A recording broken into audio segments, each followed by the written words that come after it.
As you can see, the water's now come up all the way to the porch. We no longer have a backyard. It's flooded.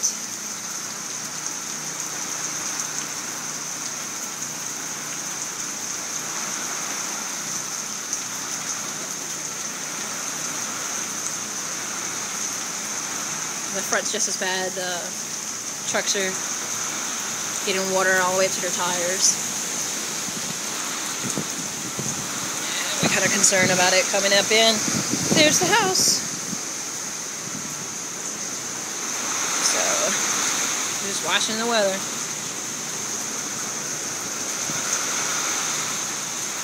Hope it stops long enough for some of this to go down.